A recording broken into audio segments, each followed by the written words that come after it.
Right Jubilee Hills ఉప ఎన్నిక ప్రచారం వేడెక్కుతోంది. మంత్రి సీతక్క జూబ్లీహిల్స్ ఎన్నికల ప్రచారంలో పాల్గొంటున్నారు. ఓటర్లను కలిశారు. ఇల్లు తిరుగుతూ కూడా పార్టీ తరపున ప్రచారం చేస్తున్నారు. దీనికి సంబంధించి మోర్ డీటెయిల్స్ మా ప్రతినిధి హేమాని అడిగి తెలుసుకుందాం. రైట్ హేమ, కాంగ్రెస్ తరపున ఈరోజు సీతక్క ప్రచారంలో పాల్గొంటున్నారు. సో ఎటువంటి ప్రచార వ్యూహంతో ఇంకా కాంగ్రెస్ ముందుకెళ్తుందనుకోవచ్చు? కంప్లీట్ డీటెయిల్స్ చెప్పండి.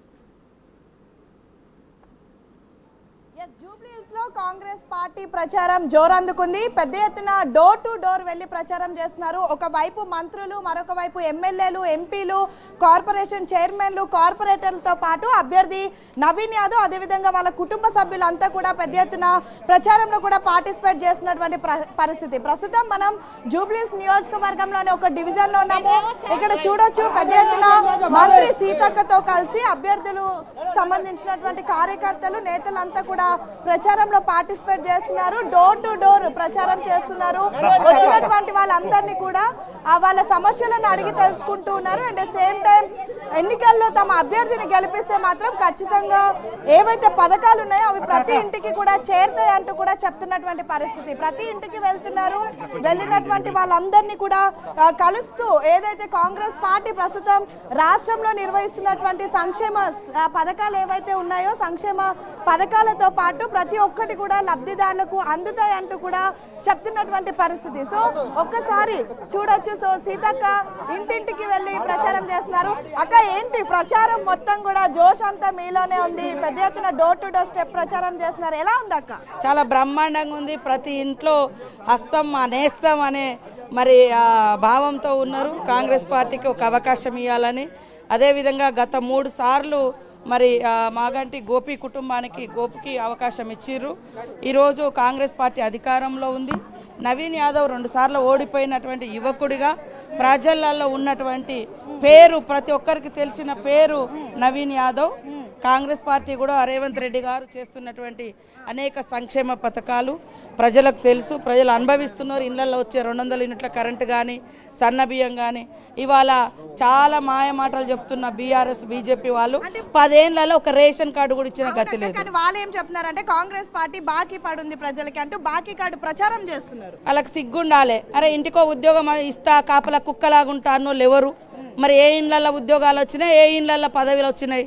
ఇది ఒక్కసారి ప్రజలు గుర్తుపెట్టుకో. 10 ఏళ్ళల్లో వాళ్ళు ఇచ్చిన ఉద్యోగాలన్నీ మేము సంవత్సరంన్నర కాలంలో మేము ఇచ్చిన ఉద్యోగాలన్నీ ఛాలెంజ్ చేస్తున్నాం. 10 ఏళ్ళల్లో నువ్వు ఇచ్చిన ఇండ్లేన్ని సంవత్సరంన్నర కాలంలో మేము ఇచ్చిన ఇండ్లేందో మేము చూపెడతాం. పేదింటికి ఇలా ఇండ్లలో కరెంటు వెలుగుతుందంటే మా ప్రభుత్వం. ఇలా కనీసం 10 ఏళ్ళల్లో నువ్వు ఇచ్చిన రేషన్ కార్డు ఎంత, మేము ఇచ్చిన రేషన్ కార్డు 2 ఏళ్ళలో ఎంతో మేము నిరూపిస్తాం.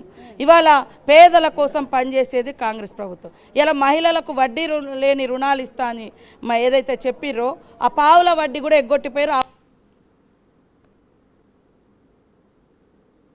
దాచుకున్న డబ్బులను కూడా దోచుకున్న మరి గరానా దొంగల పార్టీ ఆ బీఆర్ఎస్ పార్టీ. ఇవాళ మేము మహిళలకు వడ్డీ లేకుండా 27,000 కోట్ల రూపాయలు వాళ్లకు బ్యాంక్ లింకేజ్లు ఇచ్చినాము.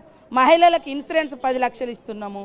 మరి ఇవన్నీ కూడా మేము చేస్తున్నాం. ఫ్రీ బస్సు పెడితే నెత్తినోరు కొట్టుకొని బాధపడుతున్నారు. మహిళలు బయటికి రావద్దని, వాళ్ళ ఇళ్ళల్లో కుటుంబ సభ్యులే రావాలి. లాస్ట్కి వాళ్ళ కుటుంబ సభ్యులు కూడా ఇవాళ బయటకు వచ్చి బజార్లో పడ్డారు. జూబ్లీహిల్స్ నియోజకవర్గం 2 ఏళ్ల పాటు కూడా గుర్తులేదు. ఇప్పుడు ఎన్నికలు వచ్చాయి కాబట్టి కాంగ్రెస్ పార్టీకి మంత్రులకు గుర్తొస్తుంది అంటూ కూడా పెద్ద ఎత్తున వాళ్ళ ప్రచారంలో చెప్తున్నారు. అవునయ్యా, సిగ్గుండాలి. మీరే కదా 10 ఏళ్ళు మీరే అధికారంలో ఉన్నారు. మొన్న కూడా మీ అభ్యర్థినే గెలిపించారు. మీ ఎమ్మెల్యేగా ఉన్నప్పుడు మరి వచ్చి ముఖ్యమంత్రి గారికి లేదా సంబంధిత మంత్రులకు వాళ్ళు రిప్రజెంటేషన్స్ ఇవ్వాలి, సమస్యలు చెప్పాలి. రాష్ట్రంలో ఓవరాల్గా ఇచ్చే స్కీమ్స్ అన్నీ కూడా ఇక్కడ ఇస్తున్నాము. మరి ఆయన సమస్యలు చెప్పలేదు. ఈరోజు మా అభ్యర్థి కానీ మేము కానీ ఎక్కడికక్కడ తిరిగి అసలు ఏం జరిగింది 10 ఏళ్ళల్లో ఏం కావాలి అని తెలుసుకొని మేము ఇవ్వడం జరిగింది. 150 కోట్లు సంవత్సరం, ఈ ఒక్క సంవత్సరంన్నర లోపే ఇవాళ మేము మా గవర్నమెంట్ వచ్చినాక 150 కోట్లు ఇచ్చిన. ఇలా బోర్ బండలు ఎక్కడ చూసినా గల్లీలలో సైడ్ డ్రైన్స్ కానీ రోడ్స్ కానీ అవన్నీ మేము చేస్తున్నాం. మరి 10 ఏళ్ళలో మీరేం చేసిర్రు? 2 ఏళ్ళలో గుర్తుకు రాలేదంటున్నారు కదా. మీ అభ్యర్థే కదా, మొన్నటిదాకా మీ ఎమ్మెల్యేనే కదా. ఇవాళ మీ ఎమ్మెల్యే ఉండే ఆయన తీసుకురావాల్సింది ఉండే. మరి ఆ 10 ఏళ్ళు మీరేం చేసిర్రు? ఇవాళ మేము 6 నెలల్లో సరే 3 నెలలు 4 నెలలు అయిపోయింది మీ అభ్యర్థి చనిపోయి. అప్పుడు మా వాస్తవానికి అసలు ఏం జరిగింది, వీళ్ళకి ఏం కావాలి అని పార్టీ పరంగా వచ్చింది. మా ప్రజలు మా వాళ్ళు వచ్చి తిరుగుతున్నారు. తిరిగినప్పుడు వాళ్ళ సమస్యలు తెలిసిన సమస్యలకు ఏదో జీవోలు ఇచ్చి కూర్చోలే. వర్క్స్ చేయించి చూపిస్తున్నాం. అంటే ఓట్లు అడగడానికి వచ్చినటువంటి అదే ఈ రోడ్డు కూడా మేము వేసినాం. చూడు తమ్ముడు, చూడు రోడ్డు. ఓట్లు అడగడానికి వచ్చిన బీఆర్ఎస్ వాళ్ళను తిప్పి కొట్టాలి, ఏ మొహం పెట్టుకొని వాళ్ళు ఓట్లు అడుగుతారు అంటూ కూడా చెప్తున్నటువంటి పరిస్థితి. అరే సిగ్గుండాల, మీకే కదా ఓటేసిరు వాళ్ళు. బీఆర్ఎస్ నాయకులకే గతంలో బీఆర్ఎస్ నాయకులకే గతంలో ఓటేసిరు. ఇక్కడ మూడు సార్లు ఓటేసిర్రు. ఇప్పుడు మాకు ఓటేయండి, మేము పని చేసి చూపెడతామని చెప్తున్నాం. మాకెందుకు ముఖం లేదా? ఇంటికో ఉద్యోగం ఇస్తా, అందరికి డబల్ బెడ్రూమ్లు ఇస్తా అని మాయ మాటలు చెప్పి మోసం చేస్తే ఇవాళ హైదరాబాద్ ప్రజలు నిన్ను నమ్మిండ్రు. కానీ నిన్ను నమ్మి ఓట్లేస్తే ఈ గల్లీలలో గతేందో చూద్దురా అంటున్నా.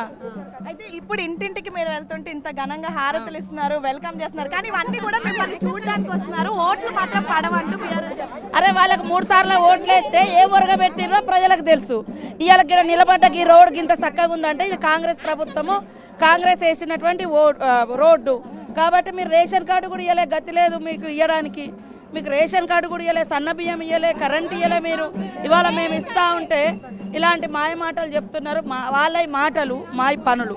బీఆర్ఎస్ కేవలం మాయ మాటలు, మేమేమో పని చేసి చూపిస్తున్నాం. అక్క మీ అభ్యర్థికి, మీ మినిస్టర్లకు, మీ ఎమ్మెల్యేలకు పడట్లేదు, అసలు అభ్యర్థి ఒంటరిగా తిరుగుతున్నారు, మంత్రులంతా ఒక వైపు తిరుగుతున్నారా అంటున్నారు. ఈ రోజు నుంచే మా మంత్రులు కానీ మా ఎమ్మెల్యేలు కానీ రంగంలోకి వస్తున్నారు. ఇన్ని రోజులు మా వాళ్ళు ఎవరు అంటే ఎక్కడో అక్కడ పనులలో ఉన్నాము. ఈ రోజు నుంచి మా అందరికీ బాధ్యతలు వేసారు. అయినా కూడా నేను నా పేరు 4 రోజుల కింద రాగానే నేను ఇక్కడ వచ్చేసిన తిరుగుతున్నా. కాబట్టి మా అభ్యర్థిని మనస్ఫూర్తిగా మేమందరం కలిసి పెట్టుకున్న అభ్యర్థి, పబ్లిక్లో ఉండే వ్యక్తి, ఒక బడుగు బలహీన వర్గాల వ్యక్తి, ఒక బీసీ బిడ్డకు అవకాశం ఇస్తే ఆయన మీద రౌడీ అని, గుండా అని ఇంత నిస్సిగ్గుగా కేసీఆర్ మాట్లాడడం ఎంత దుర్మార్గం. ఇవాళ మీ పార్టీలో బీఆర్ఎస్లో చేర్పించుకున్నటువంటి ఏదైతే రౌడీ షీటర్లు ఉన్నారో వాళ్ళ మీద 25 కేసులు వాళ్ళ ప్రభుత్వంలోనే పెట్టిర్రు, పోక్సో కేసులు పెట్టిర్రు. అలాంటి వాళ్ళను దండేసి దండం పెట్టి వంగి దండం పెట్టిండు కేటీఆర్. ఇలా ఈ నవీన్ యాదవ్ అయ్యా నీకు బండ్లు ఇచ్చి పైసలు ఇచ్చి ప్రచార రథం ఇస్తే ఆయన ఇవాళ నీకు గుండా లెక్క కనపడ్డా. మరి గతంలో కూడా 2 సార్లు పోటీ చేసిండు కదా. గతంలో కూడా 2 సార్లు పోటీ చేసినప్పుడు నీకేం కనపడలే. ఎందుకంటే గెలుస్తున్నాడు కాబట్టి ఇవన్నీ తప్పుడు ప్రచారాలు చేస్తున్నారు. చివరిగా ఎంత మెజారిటీతో గెలుస్తారని కాన్ఫిడెంట్ తో ఉన్నారు? 1,00,000 మెజార్టీ కూడా రావచ్చు, 50,000 పైనే దాటుతుంది. 50 to 1,00,000 మధ్య ఉంటాము. పబ్లిక్ లో స్పందన బ్రహ్మాండంగా ఉంది మాకు. ఫైనల్ గా జూబ్లీస్ లో కాంగ్రెస్ జెండా ఎగరేస్తున్నారా? తప్పకుండా ఎగరేస్తాం. హైదరాబాద్ లో కేవలం బీఆర్ఎస్ పార్టీ వాళ్ళను గెలిపించారు. గతంలో వాళ్ళు ఏమి చేయలేదు. ఈరోజు కాంగ్రెస్ పార్టీలో గెలిచే ఏకైక అభ్యర్థిగా ఈరోజు ఇప్పుడు మాకు ఒక అవకాశం వచ్చింది, ప్రజలకు ఒక అవకాశం వచ్చింది, గెలిపిస్తున్నారు. నవీన్ యాదవ్ తోటి ఖచ్చితంగా జూబ్లీ హిల్స్ రూపురేఖలు మారిపోవడం ఖాయం.